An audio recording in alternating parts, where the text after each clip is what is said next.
Amir, bonjour. Deux petites questions pour commencer. Déjà, même si on se projette sur le match contre Strasbourg, j'aimerais savoir comment se sont passées les heures et les jours qui ont suivi ce formidable scénario que vous avez pu vivre dimanche soir à Lyon. Ah, bueno, Alors oui, bien obvio sûr, que, c'est que un match, muy emocionante on a vécu después beaucoup d'émotions, on a de este gran réalisé un partido, grand match, poder on a pu remontar, revenir pour salir finalement prendre de les trois Lyon con points los à tres 10 puntos en con plus, 10 donc jugadores, ça va nous obvio donner un plus, que nos da c'est sûr. ese toque de C'est aussi un petit peu felicidad ce qui nous a manqué, que je nos hizo pense, falta la la saison temporada dernière, pasada et donc c'est un y match nada, qui a été très es bien, qui va nous faire beaucoup de bien un à moi, partido, mais un aussi gran à partido por tous mes todos los partenaires, et c'était compañeros très bien de que revenir pudimos sacar los avec les tres trois points, puntos mais y maintenant on ahora doit laisser ça es derrière tiempo nous de dejarlo et atrás y repenser au match pensar en de dimanche. Estrasburgo. Et d'un point de vue personnel, comment tu vis ces premiers mois Y personalmente, ¿cómo vives? Y personalmente, ¿cómo vives estos primeros meses? avec, avec plusieurs rôles, puisque tu joues latéral Bueno, droit, estás tu joues teniendo latéral varios gauche roles, estás jugando lateral derecho, lateral izquierdo et défenseur central. y central. Nada, Alors, bien, bien al sûr, final c'est très bien. Moi, je contento suis content por avec ce todo que je lo que fais ha avec pasado en el l'équipe equipo, pour le moment. porque Je joue assez. Le coach jugando el me fait entrenador confiance. confía en mí Donc, c'est quelque chose de y positif pour moi. Et nada, al puis, final son vous tres parlez donc de ces posiciones que he trois postes, mais jugado ce sont quand même durante trois postes que toda j'ai mi joués carrera y creo que lo dans he toute hecho ma bien carrière. para Donc, ayudar il al n'y a aucun equipo a problème todo pour moi. momento. Bonjour Amir. La saison dernière, vous étiez déjà là et l'équipe était souvent pointée du doigt pour son absence de personnalité, son manque de caractère. Qu'est-ce qui, selon vous, a changé au niveau de la mentalité cette saison? Bueno, de carácter creo que no nos hizo falta la temporada pasada, Alors, hizo falta un personnellement, poquito je ne pense pas de, que l'on ait manqué de rodillo de caractère trabajar un la poco más, saison que es passée. lo Je que pense qu'on a hemos manqué venido haciendo peut-être d'un esta petit peu de temporada con chance el et aussi d'un petit peu entrenador, de travail. con C'est su ce que l'on forma de fait juego, con cette los saison jugadores avec también le nouvel nuevos entraîneur. Il a un que nouveau han aportado style mucho de al jeu equipo aussi. y On a con des los nouveaux que joueurs qui apportent estamos beaucoup ahora, à que l'équipe et on a estamos cette haciendo una alchimie, je química pense, muy bien cette saison por qui nous eso se permet aussi nota en d'avoir los des bons resultados de résultats. momento. Bonjour Amir, deux petites questions s'il te plaît. La première, sans dire de bêtises, je pense que tu es le seul en dehors de Geronimo Rulli à avoir joué 90 minutes à chaque match. Et voilà, est-ce que tu peux nous dire comment tu te sens sur ce début de saison sous les ordres de Roberto De Zerbi? Bien, bien, contento como lo dije anteriormente. Eh bien, je suis content, comme j'ai dit tout à l'heure, il a confiance en moi, donc j'ai la possibilité d'aider l'équipe, d'atteindre nos objectifs. Ce que l'on fait match par match, c'est d'essayer de prendre, bien sûr, les trois points. Moi, de mon côté, je continue de travailler pour gagner ma place et pour l'instant, ça marche bien. Et juste pour rebondir sur la question de Karim, j'ai l'impression que cette année, tu as Para un hablar rôle de plus la pregunta de défensif. Qu'est-ce que tu en penses, toi? Est-ce que tu es d'accord avec ça, avec ce constat-là, que tu es plus défensif que la saison dernière? Sí, que al final es Oui, c'est comme j'ai dit, c'est aussi un petit peu dû au fait du nouveau système de jeu de l'entraîneur, du nouvel entraîneur. Moi aussi, j'ai joué en tant que défenseur central, donc l'entraîneur me fait aussi confiance à ce poste. Donc c'est aussi pour ça, et avec le système, je pense que je suis en train de jouer un petit peu plus défensivement, et donc je peux aider l'équipe à ce niveau-là. Bonjour Amir. Quand vous êtes arrivé, très honnêtement, je suis un peu désolé de le dire comme ça, mais on ne vous connaissait pas forcément, même si vous veniez d'un grand club, ça vous fait sourire. Mais aujourd'hui, tout le monde connaît Murillo, et quel que soit le poste que vous jouez, vous venez de le dire, vous êtes bon aujourd'hui. Le coach parlait de fiabilité la semaine dernière, il disait j'ai un joueur fiable, il parlait de Cornelius. Est-ce que vous aussi, vous vous surprenez d'être à ce niveau-là tout le temps et quel que soit le poste? No, de sorprenderme. Eso no va conmigo porque yo conozco mis cualidades, conozco mi capacidad y por eso creo que el entrenador ha visto. Alors non, je ne suis pas surpris parce que je connais mes capacités, je connais mes qualités aussi, et je pense que l'entraîneur a vu ça et donc me donne cette confiance pour aider l'équipe. Ensuite, je pense que c'est normal que je ne sois pas trop connu, que je n'étais pas trop connu avant d'arriver ici. Je suis arrivé dans un grand championnat, un Panaméen. Généralement, on ne voit pas beaucoup de Panaméens dans des grands clubs européens, mais je pense que j'ai bien fait les choses et c'est pour ça qu'aujourd'hui, maintenant, on me connaît un petit peu plus. Flo. Amir, bonjour.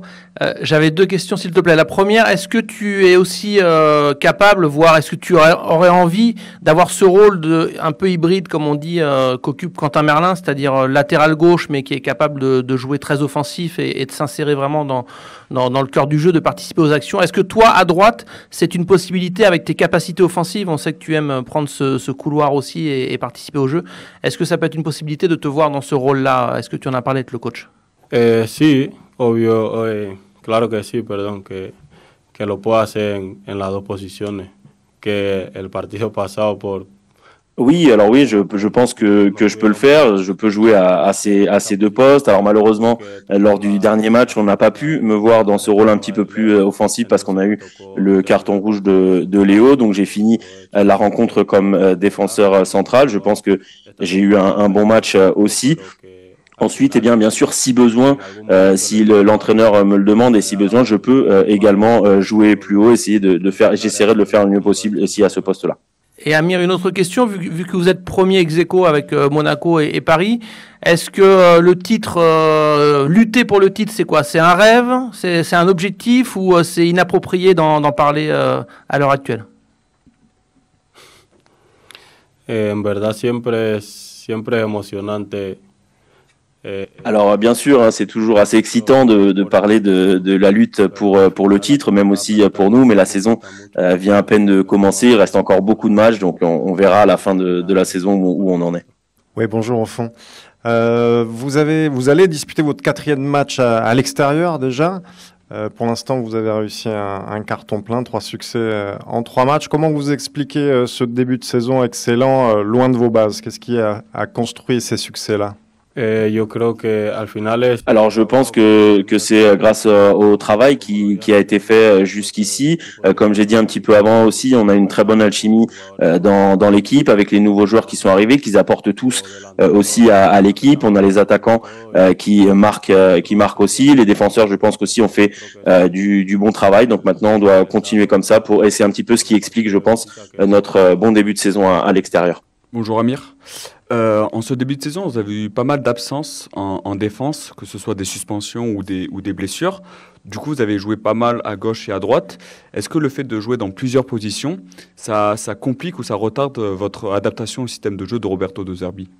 No, para mí no, como lo dije anteriormente, he jugado en casi todas las posiciones defensivamente. Alors non, ce n'est pas que ça ne complique pas plus que ça pour moi, parce que comme j'ai dit, j'ai joué à tous les postes défensifs, et puis si on a besoin de moi, que ce soit comme défenseur central, latéral gauche, latéral droit, je donnerai toujours mon meilleur, je ferai le maximum pour aider l'équipe à atteindre nos objectifs, qui, comme j'ai dit, est de prendre les 3 points à chaque match. Oui, Amir, je voulais, vous qui avez fait d'autres clubs, la sélection, tout ça, on a l'impression qu'il se dégage quelque chose de spécial de ce groupe-là, cette saison à l'Olympique de Marseille. Est-ce que vous partagez cet avis et si oui, que se dégage-t-il justement de ce groupe, s'il vous plaît, quand on voit notamment le succès à Lyon? Especial, pues yo creo que los jugadores, creo que todos tenemos la mentalidad de Alors, ce qui est spécial, je pense que je pourrais dire les joueurs, la mentalité, parce qu'on veut tous la même chose, on veut tous remettre l'Olympique de Marseille à sa place, on veut tous revoir des grands matchs, on veut tous rejouer l'Europe et amener cette très belle ambiance des grands soirs au stade Vélodrome à nouveau. Je termine par 2 questions rapides. La première sur Strasbourg, parce que bon, c'est votre adversaire de dimanche. C'est toujours un peu compliqué d'aller jouer là-bas. Comme vous, ils ont changé de coach. Comme vous, ils ont changé quand même pas mal de joueurs. Ils ont été capables de marquer à chaque match, mais ils prennent beaucoup de buts. Je suppose que vous avez déjà un peu préparé ce match-là avec le staff.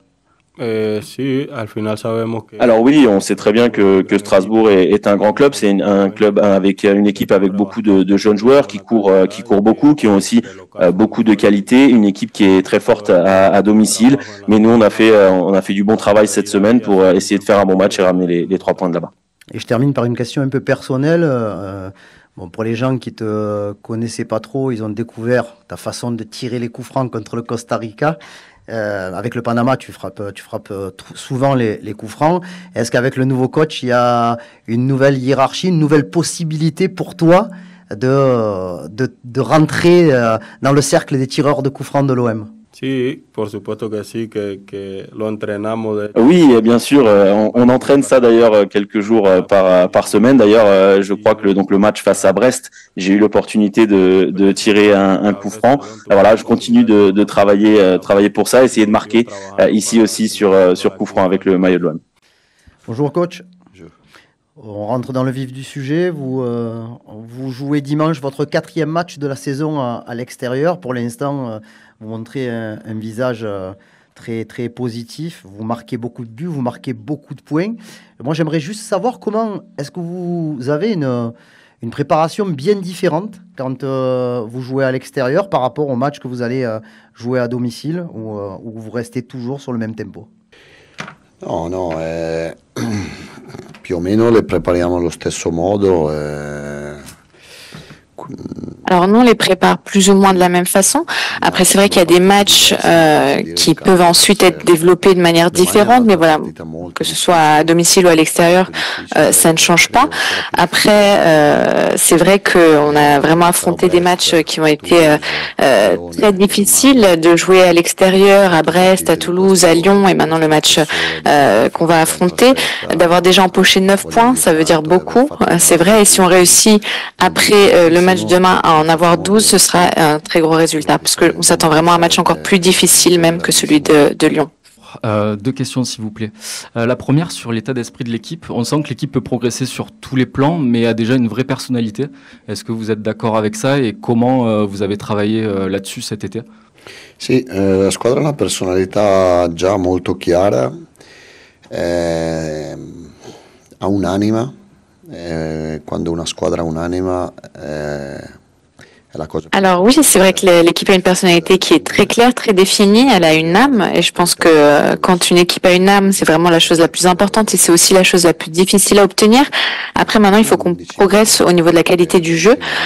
Déjà qu'on joue à 11, puisque au cours des 2 derniers matchs, il y a eu 2 expulsions, et puis bien jouer, c'est pas seulement l'aspect esthétique, mais ça veut vraiment dire que ça te permet d'avoir un avantage après au niveau du jeu.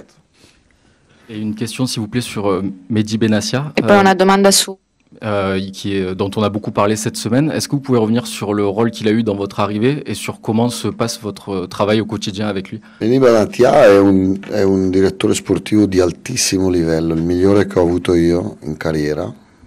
Alors Mehdi Benassia, c'est un directeur sportif de très haut niveau, le meilleur avec lequel j'ai eu l'opportunité de travailler au cours de ma carrière. Je suis vraiment désolée qu'il se retrouve au cœur de ces polémiques. Je pense pas qu'il ait besoin de moi pour le défendre. Honnêtement, j'ai vu ce qu'il a dit. Je pense qu'il s'est exprimé de manière quand même éduquée, bien élevée. Donc je ne vois pas quelque chose de mal en ça. Après, moi, si je suis ici, c'est, comme vous savez, grâce à lui, grâce à Pablo, donc je le soutiendrai toujours. Je lui dois vraiment cette arrivée. Et voilà, encore une fois,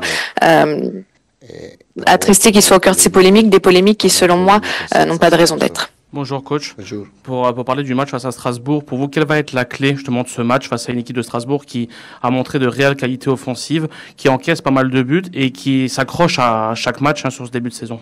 Sì, è una squadra molto forte, molto giovane, ma molto forte, dei giocatori validi, ha una chiara identità, attaccano e fanno anche delle bellissime partite, buonissime partite. Alors oui, c'est une équipe forte, une équipe jeune certes, mais très forte avec de bons joueurs, avec une identité claire.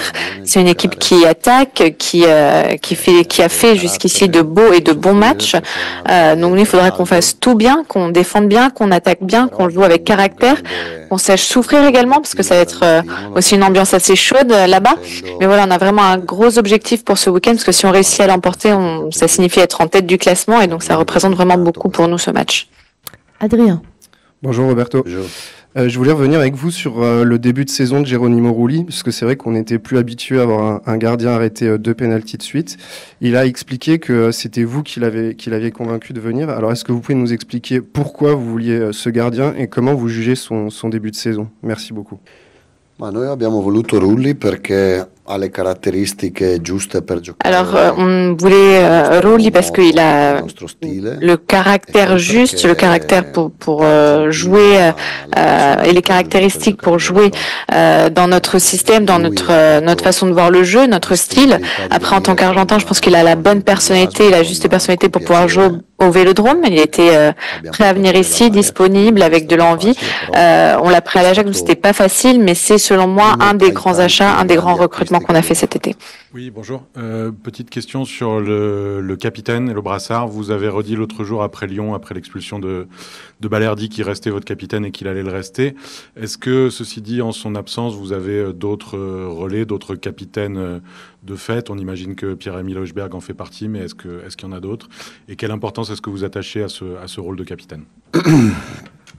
Allora, il capitano è Balerdi, il secondo è Højbjerg e poi c'è Kondogbia e Rongier. Ma Rulli... Alors, je l'ai toujours dit, le capitaine c'est Balerdi, le vice-capitaine c'est Højbjerg et après on a Kondogbia et Rongier. Mais le fait qu'ils ne portent pas le brassard Rulli, Cornelius ou Harit ne fait pas que ce soit des joueurs d'une importance moindre. Au contraire, c'est vrai que ce brassard c'est moi qui le décide. Mais c'est pas le fait d'avoir le brassard qui fait qu'on a plus de personnalité ou plus de responsabilité. Moi, je l'ai dit dans une des premières conférences de presse, je veux beaucoup de capitaines et par ça, j'entends beaucoup de leaders, beaucoup de joueurs qui poussent. Et contre l'OL, de fait, on avait 11 capitaines sur le terrain, plus les remplaçants. Et même ceux qui ne sont pas rentrés en jeu ont été capitaines quand ils ont exulté après célébrer le but de Rowe. Bonjour coach, justement après le match de Lyon, le fait que vous gagnez aussi de cette manière-là, après votre bon début de saison, est-ce qu'il y a un risque ou pas d'après vous un peu de décompression à aller jouer un match comme ça à Strasbourg, classé en milieu de tableau? Est-ce qu'en tant qu'entraîneur vous vous méfiez de ça ou vous qui connaissez par cœur votre groupe, vous dites ce groupe-là est à l'abri de ça? No, è bella domanda, è una domanda giusta e già martedì ho parlato di questa cosa alla squadra. E ho detto la mia opinione, quello che penso. La partita di Strasburgo è difficilissima, io credo più di quella di Lione. Alors c'est une bonne question et c'est juste de la poser. Mardi, j'en ai déjà parlé avec l'équipe, je leur ai donné mon avis. Je leur ai dit voilà que le match de Strasbourg est selon moi un match très difficile, je pense même plus difficile que celui contre l'OL. Voilà, en dehors du résultat, il faut vraiment qu'on soit au maximum de nos possibilités, qu'on essaie vraiment de tout donner au maximum, voilà, que ce soit l'aspect physique, mental, technique, tactique. Après on verra le résultat, mais vraiment je pense que on est quand même bien dans l'attitude. Ça fait 2 mois seulement que je connais cette équipe, mon équipe, donc ça fait peu de temps, mais je pense vraiment qu'on a toujours une bonne attitude. Et honnêtement, je pense que les équipes qui ont des hauts et des bas sont des équipes qui ont peu de valeur. Je ne vais pas dire le terme auquel je pense pour éviter de dire des gros mots encore une fois, mais voilà, c'est des équipes qui, selon moi, sont sans caractère, sans identité, alors qu'une équipe qui est constante, même au-delà des résultats, c'est une équipe vraie, une équipe juste. Bonjour Roberto. Bonjour.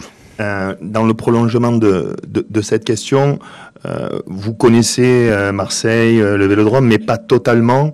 Depuis dimanche soir, ils sont très nombreux les supporters qui déjà parlent de titres alors qu'on joue à peine depuis 5 journées. Les 3 prochains matchs contre des adversaires a priori plus faibles, bon, mais il va y avoir 9 points. Ils attendent déjà le match du PSG. Est-ce que c'est pas dangereux? Vous nous avez dit déjà, les supporters ont le droit de rêver. Mais est-ce que vous devez aussi, dans votre travail, dans votre communication, aussi calmer un petit peu le jeu, à la fois des joueurs, mais aussi pour les supporters? Il sognare o l'essere ambiziosi è giusto che lo siano i tifosi, è giusto che lo facciano i tifosi, ma anche i giocatori è giusto che sognino, è giusto che siano ambiziosi. Poi dopo la differenza tra l'essere presuntuoso e E il sognare è che tu puoi sognare, ma devi prendere Alors, je pense que on a le droit de rêver ou d'être ambitieux, c'est juste que les supporters le fassent, c'est juste aussi que les joueurs puissent rêver ou avoir de l'ambition. Après, la différence entre être présomptueux et rêver, c'est que on peut rêver, mais faire les choses toujours avec sérieux, sans faire 1 mètre de moins quand on court, sans faire 1 minute de moins à l'entraînement. Si on continue de faire les choses de la même façon, je pense qu'il n'y a pas de mal à rêver, ni être ambitieux. Voilà. Après le match contre Lyon, c'est vrai que je pense que c'était pas sérieux de penser à la lutte pour le championnat. Déjà, c'est trop tôt, mais pas juste parce qu'on est au début de ce championnat, mais parce qu'on a de nouveaux joueurs, on est au début d'un nouveau parcours avec un nouvel entraîneur, une nouvelle façon de jouer également, une nouvelle vision.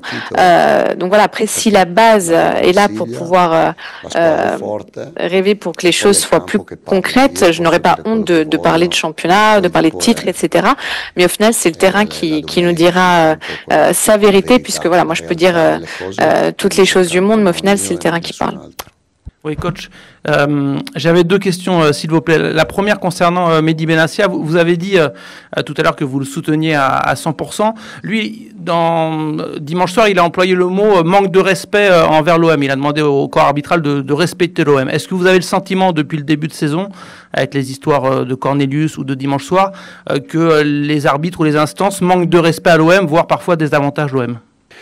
Guardi, a me non piace lamentarmi e mi sentirete pochissimo, quasi mai lamentarmi, e neanche questa volta lo sto facendo. Le dico solo una cosa, io non ho... Alors écoutez, je n'aime pas me plaindre. Honnêtement, vous m'entendrez me plaindre que très peu, et c'est pas ce que je veux faire aujourd'hui. Après, honnêtement, j'ai jamais vu une expulsion comme celle qu'a subi Cornelius. J'ai 45 ans, ça fait 35 ans que je suis le foot, et j'ai jamais vu ce genre de carton pour un ballon qui est à l'arrêt dans l'attente de tirer un coup franc, comme je n'avais jamais vu d'expulsion avec une accumulation de 2 jaunes pour un même joueur au bout de 5 minutes de jeu, honnêtement. Mais voilà, je veux pas faire de polémique. Je pense qu'il peut y avoir parfois des erreurs d'arbitrage, mais je pense pas qu'elles soient faites avec mauvaise foi. Moi aussi, je commets des erreurs. Je pense que les entraîneurs commettent encore plus d'erreurs que les arbitres. Donc voilà. Après, Mehdi, je pense que ce qu'il a dit, même si je le répète, il a pas besoin de moi pour se défendre, même si je le ferai toujours. Je pense pas qu'il s'est trompé, je pense pas qu'il ait dit les choses, surtout de manière mal élevée ou en voulant lui manquer de respect, absolument. Et l'autre question, coach, concernant Geoffrey contre Dogbia, est-ce que vous pouvez un peu nous raconter comment s'est passé voilà, l'idée de le faire reculer d'un cran? Est-ce que c'est quelque chose que vous avez évoqué avec lui il y a déjà quelques temps? Et est-ce que vous estimez qu'il est peut-être parti pour durer à ce poste-là et voir finir sa carrière en tant que défenseur? Merci. Sì, io credo che lui lo possa fare così come Højbjerg. Anche Højbjerg può giocare dietro. Alors oui, je pense que c'est quelque chose qu'il peut faire, comme le peut faire Højbjerg aussi. On l'avait vu contre Nice après l'expulsion de Cornelius. C'est quelque chose de positif pour nous qu'il soit capable de bien jouer comme défenseurs centraux. Voilà, je pense que ça vaut pour les deux, tant contre Dogbia que Højbjerg. Ils ont vraiment ces qualités, cette continuité qui peuvent nous apporter tant dans cette phase défensive que aussi au milieu du terrain. Et je pense que d'avoir un milieu qui joue en défense, ça t'aide tant dans la partie de la relance avec la sortie du ballon, mais ça apporte aussi une force défensive. Donc voilà, on verra pour les prochains matchs en fonction. Peut-être que vous reverrez l'un ou l'autre, voilà, jouer en défense. Surtout que cette défense, c'est quand même le secteur où on a moins de joueurs disponibles, avec Merlin qui est blessé, Balerdi qui a été expulsé, donc qui est suspendu, Cornelius avant. Voilà, on a besoin d'utiliser certains joueurs et de les mettre un peu plus bas. Loïc. Oui, bonjour coach. J'avais une question sur Bamo Meïté. C'est un joueur qui n'a pas beaucoup joué depuis le début de saison, alors que durant la préparation, c'est un joueur qui a eu pas mal de temps de jeu. Est-ce que c'est tout simplement un problème physique ou vous ne comptez pas sur lui? Est-ce qu'il ne rentre pas dans vos critères de tactique? Et ce matin, on ne l'a pas forcément vu à l'entraînement. Est-ce qu'il sera présent dimanche contre Strasbourg? Alors, ce matin, la raison pour laquelle, il n'était pas là ce matin, c'est parce qu'il était blessé. Donc, il va devoir être à l'arrêt pendant quelques semaines pour un problème musculaire. Après, pour le reste, c'est juste un choix technique. C'est-à-dire que Murillo, il a la capacité de jouer tant dans la charnière à 3 que comme latéral aussi. Donc, sur la base des caractéristiques, je préfère que ce soit lui qui joue. Mais après, c'est pas du tout, contre lui. Je pense que c'est vrai qu'il doit encore progresser sur certains aspects, mais c'est quelqu'un qui s'entraîne très bien, qui se comporte bien aussi. J'ai rien à lui dire. Donc voilà, il y a pas de souci. Après, évidemment, c'est le travail de l'entraîneur. Vous savez, de devoir choisir 11 titulaires et des remplaçants. Dans l'immédiat, l'OM n'est pas concerné par cette question, mais il y a beaucoup de débats sur les cadences et les calendriers concernant le rythme imposé aux joueurs. Quel est votre regard de technicien là-dessus? Et est-ce que vous faites partie de ceux qui considèrent que le football doit avant tout appartenir aux joueurs? Sì, guardi, io non ho la capacità di parlare di 3-4 cose, mi piace concentrarmi su una e più dello Strasburgo non mi entra in testa. Alors, honnêtement, j'ai pas la capacité de parler de trop de choses, 3-4 choses en même temps. Là, je réussis juste à me concentrer sur le match contre Strasbourg. Mais pour vous répondre rapidement, je pense que le foot appartient aux joueurs et aux supporters. Et les deux parties devraient être celles qui ont le plus de pouvoir. Malheureusement, je pense que tout le monde a le pouvoir pour l'instant, sauf les joueurs à l'heure actuelle. Et on le voit aussi avec les choix des horaires. Honnêtement, je pense qu'on ne prend pas en considération les conditions des joueurs, les conditions des supporters. Donc voilà, dans un football idéal, il faudrait reconnaître ce rôle d'acteur aux joueurs et aux supporters, mais j'ai l'impression malheureusement que c'est un peu en train de se détériorer chaque fois un peu plus. No, è sbagliato, credo, fare dei paragoni. A Marsiglia sto bene, mi hanno aiutato tutti, sono stato. Alors, je pense que c'est pas forcément une bonne chose de faire des comparaisons ou d'essayer d'en faire. Moi, ici à Marseille, je me sens bien. J'ai été vraiment très bien accueillie, que ce soit par le club, par les joueurs, par les supporters, tant mon staff que moi. Donc pour l'instant, voilà, je suis heureux ici, mais ça fait vraiment juste 5 matchs. Je pense que c'est une question qu'il faut que vous me reposiez d'ici 50, 100 matchs. Coach, bonjour. Vous avez dit à plusieurs reprises lors de cette conférence de presse que Strasbourg, ce serait plus dur que Lyon. Pour quelle raison? Et est-ce que vous pouvez nous confirmer que Rabiot ne sera pas dans le groupe pour ce match? No, Rabiot è convocato e verrà in panchina. E lo Strasburgo è una partita più difficile del Lione perché hanno giocatori che corrono di più, ma hanno più intensità. Alors, si Rabiot est dans la liste, il sera sur le banc, il commencera le match sur le banc. Et le match de Strasbourg, je pense que c'est un match plus difficile que celui de Lyon, parce qu'ils ont des joueurs qui courent plus, ils ont plus d'intensité. Aller à Lyon, c'est toujours une grosse affiche, un match de prestige, entre guillemets. Donc, on peut penser qu'aller à Strasbourg, c'est moins attrayant, que Strasbourg est une équipe inférieure, mais ce n'est pas vrai. C'est une équipe qui marque énormément de buts. Ils ont fait match nul à Lille le week-end dernier, mais sur le 3-2, ils auraient vraiment pu marquer un 4e ou un 5e but. Ils ont vraiment eu des opportunités, des occasions claires face aux gardiens. Donc voilà, je pense que c'est un match vraiment difficile, mais on veut l'emporter surtout puisqu'on est en haut du classement et on veut le rester.